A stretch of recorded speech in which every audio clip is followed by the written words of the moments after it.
What's up, tribe? Thank you for being here and welcome to my channel.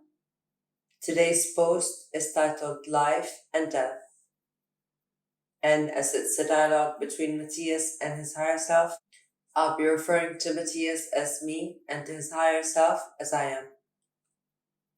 I am. In addition to the clothing that covers your senses, repressing what you are, limiting your potential, there's another way of shedding that you must take into account. Me, which one? I am. The clothing of life.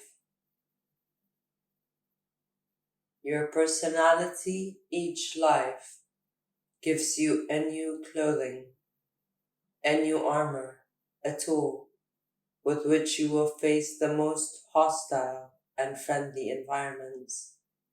But when you have used these clothes, you must leave them. You must free yourself from them. Death, thus, becomes the liberation of your personality rags to give you the opportunity to start a new path. Me, what is life and what is death?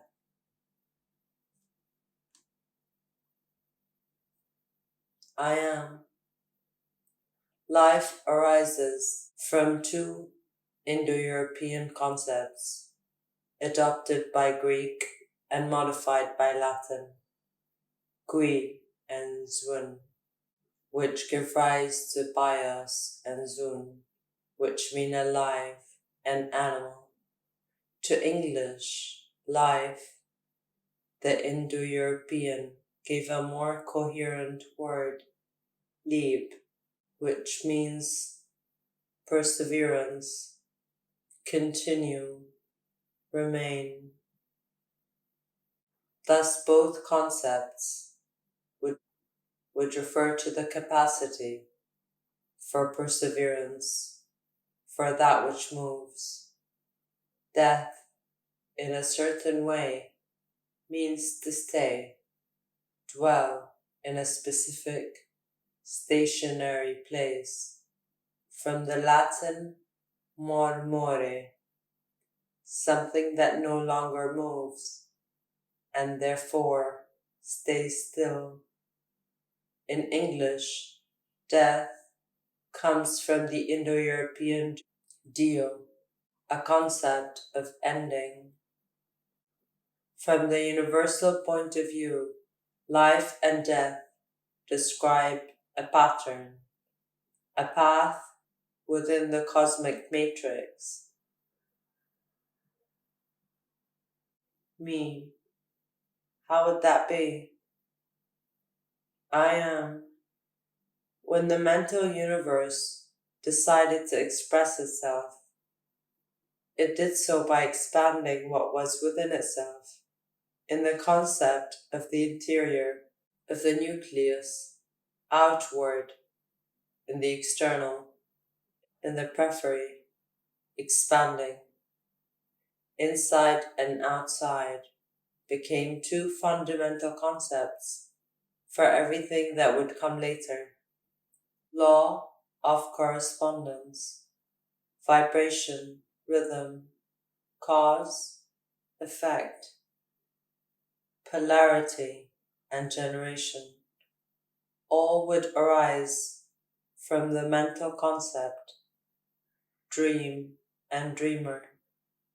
All this conceptual duality began to spread through the pulse and the impulse, the action and its reaction, generating synapses in the cosmic mind, creating ideas, thoughts that expanded as a network of consciousness about itself. But this network was only based on these two pulses. Call the first point A and the second point B. Between one and the other, there's a path. If A is the expression, and B is what he seeks to assimilate and understand about himself. Then the line they connect will be the experience. Thus, by integrating at point B, it becomes the power for a new learning path, transcending the previous one by re-expressing itself.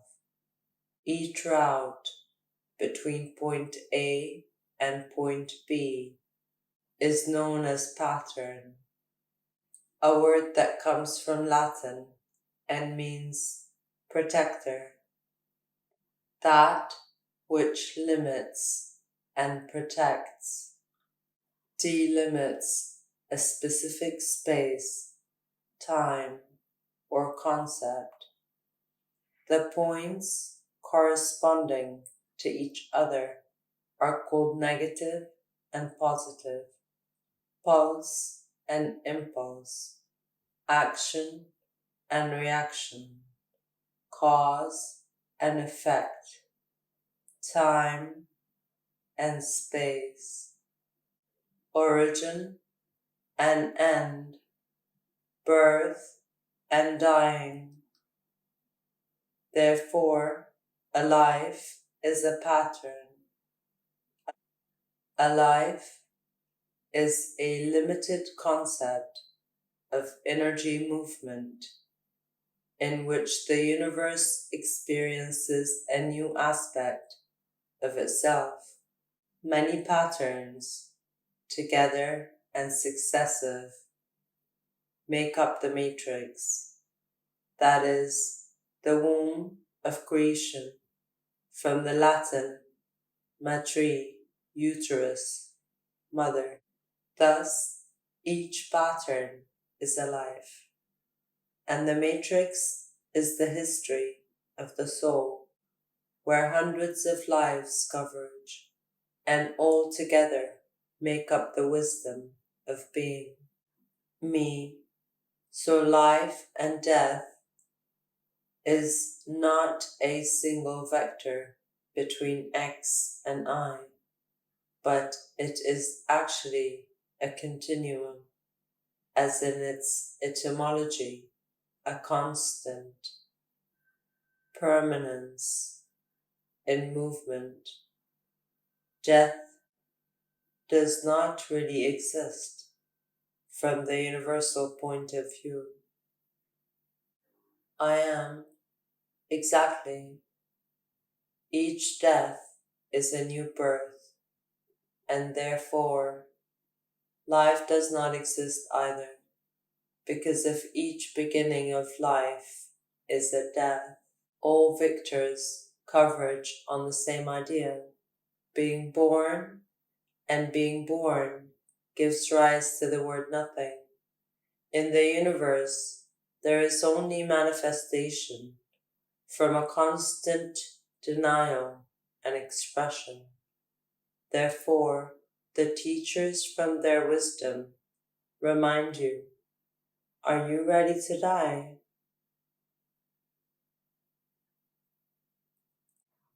Me. Those were the words of Merlin that day he had to cross the most difficult part of the Kora, the path around the Kailash. The path around the Kailash. When I got ready to go to the mountains, I did it knowing that it would be a turning point in my life, as I had been told. That mountain for my life represents death, the site of transformation. My guides told me that I should do it to start a new path in my life, and I did. I would have never thought that there I would meet the droid who accompanied me, almost like a psychologist, asking me stony questions.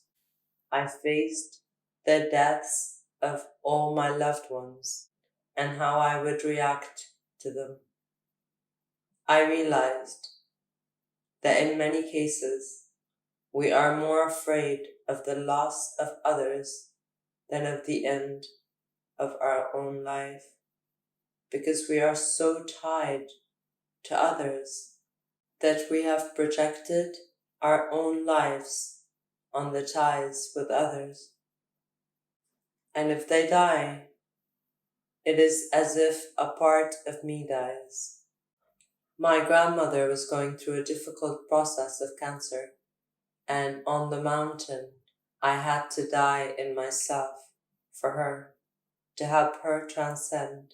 Merlin made me write her a letter telling her that I was freeing her and that I was willing to die for her so that in my actions she could feel free. The morning of crossing the Doma La Paz, the highest and the most difficult part of the road, when I woke up, I saw the face of Merlin in front of me, saying in his old British acceptance, "Are you ready to die? Are you ready to die?" His question made me nervous, but I also remembered that he had already died many times, only that I felt that now I could control it, I could decide it, and not an external agent. I got up and said yes. When you get there, the lack of oxygen and the cold made me really feel that I was dying. But in my mind, I could see myself on the net. I could see all the teachers, all the divinities, my ancestors, myself in each life, all as a huge network of people sitting in the shape of a tetrahedron, fractally expanded in all directions. I have never felt so full. His voice repeated, "All of them are you, and you are them." I am. They are the clothes that you use in each dimension, in each world, which you will only inhabit when, by stripping yourself of all of them, you can become the totality from the void, from nowhere, be born.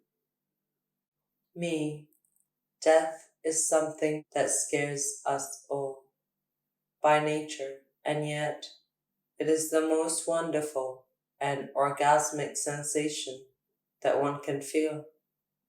It's like fear of pleasure, fear of being free. I am. The body was designed to experiment and integrate, not to transcend. Transcendence is the task of the spirit and the soul. To let go of the body, to free it from its experience, to make it expand all that it has assimilated and accumulated for so long. To transcend is to educate matter to do exactly the opposite of what it was designed to do. Let go and let go. It is the body that fears death, since it is the end of its purpose. Although, when the spirit becomes present, it understands that it is in turn the beginning of a new one. Are you still afraid of death? Me. I'm no longer afraid of death, but it makes me uncomfortable to think about it happening to others around me, especially my mother.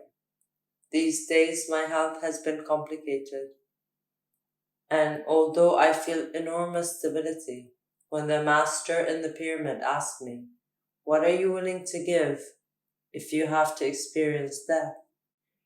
And I replied, "Whatever belongs to me, but not my mother." I realized in that instant that although I am more than ever in my center,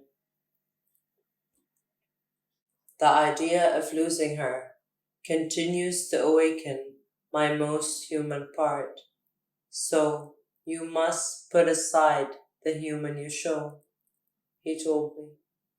Upon returning, my Instagram account has been hacked from Turkey, the head of the Earth's Kundalini serpent.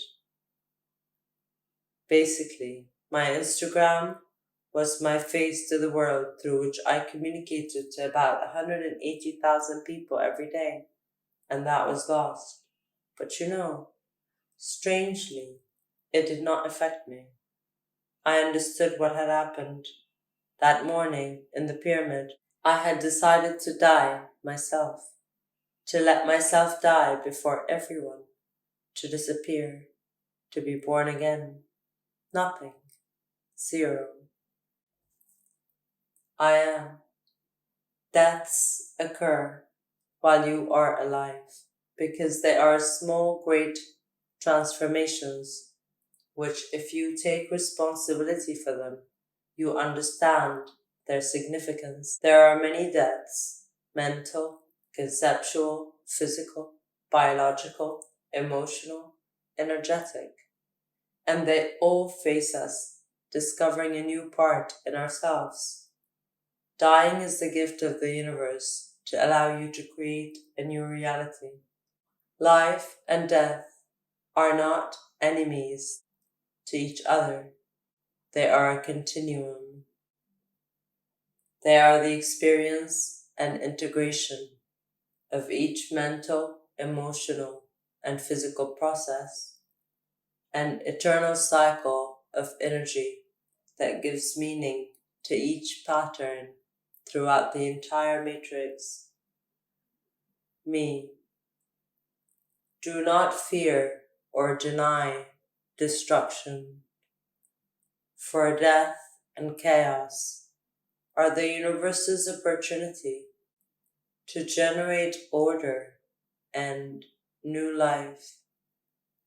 It was the words of the spirit of Shiva on the mountain.